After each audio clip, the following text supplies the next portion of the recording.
बुल्ढाना जिले के दौरे पर पहुंचे सहकारिता मंत्री बाबा साहेब पाटिल ने शेगांव जाकर संत गजानन महाराज की समाधि पर नमन किया और अजीत पवार के मुख्यमंत्री बनने की कामना की। पत्रकारों से बात करते हुए उन्होंने कहा कि आगामी विधानसभा चुनाव महायुति के तहत लड़े जाएंगे, लेकिन कुछ क्षेत्रों के हालात देखकर ही निर्णय लिया जाएगा।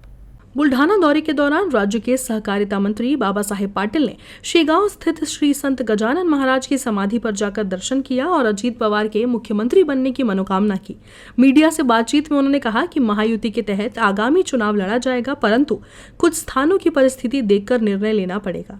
सामना अखबार में 8 मंत्रियों की नौकरी को लेकर किए गए दावे पर उन्होंने टिप्पणी करने से इनकार किया और कहा कि इस पर फैसला वरिष्ठ नेता ही लेंगे। वहीं किसानों को धोखा देने वाले अवैध साहूकारों पर सख्त कार्रवाई का भी आश्वासन दिया। बुलढाण्याच्या जिल्ह्याच्या दौऱ्यावर येण्याचं कारण हे राज्याचे उपमुख्यमंत्री राष्ट्रवादी काँग्रेसचे अध्यक्ष यांचा वाढदिवस 22 तारखेला झाला। त्या निमित्तानं राज्यामध्ये सप्ताह निमित्त आम्ही आयोजित केलं आहे। मग स्पर्धा आहेत, डिबेटिंग आहे, वृक्षारोपण लागवड आहे, सहकार मेळावे आहेत, व्याख्यानमाला आहेत, रक्तदान शिबिर आहेत, शेतकऱ्याला मार्गदर्शन आहे, सहकार क्षेत्रातल्या लोकांना त्याच्यातली कार्यशाळा घेऊन तिथं उद्बोधन करायचं। त्या निमित्तानं या भागातले नेते आमचे सानंदाजी यांनी कार्यक्रम ठेवलेत। मग इथं आल्यानंतर मग इथल्या भागातलं जे शेगाव म्हणून यातलं देवस्थान आहे, अगोदर यावं, इथं दर्शन घ्यावं। दर्शन घेतलं आणि येणाऱ्या काळामध्ये दादाला उपमुख्यमंत्री करायची प्रार्थना केली। राज्यातल्या शेतकऱ्याला, शेतमजुराला, युवकाला आम्हाला चांगल्या प्रकारची संधी भेटावी अशी प्रार्थना केली। आता ते राज्य पातळीवर निर्णय होणार आहे।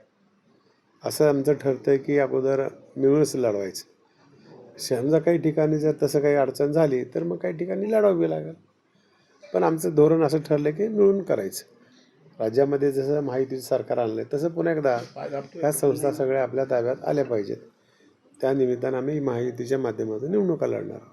त्या संदर्भात मला काही बोलायचा अधिकारच नाही ना। सावकारीचे प्रकरणं खूप आमच्याकडे यायला लागले। मग ते जमीन घेतात, व्याजदर अधिक आकारतात, म्हणून तशा प्रकारचा एक कायदा केला आम्ही। किंवा मॉर्गेज जर घेतलं तर बँकेचे जे रेट आहेत 8%, 12% आणि बगर मॉर्गेज घेतलं तर 12 ते 14%। सावकाराला लायसन दिलं असेल, त्यांनी आपलं घर जिथं असेल तिथं त्याच्या ऑफिसचं पुढे बोर्ड लावावा आणि ही वार्षिक व्याजदर आहे। आणि मग अशा प्रकारचं त्या शेतकऱ्याची पिळवणूक होणे, म्हणून या ठिकाणचे सहकार खात्यातले अधिकारी लक्ष ठेवून आहेत की अशा प्रकारे शेतकऱ्याचं नुकसान होऊ नये, म्हणून हे सावकारकीचं धोरण अवलंबलं आहे।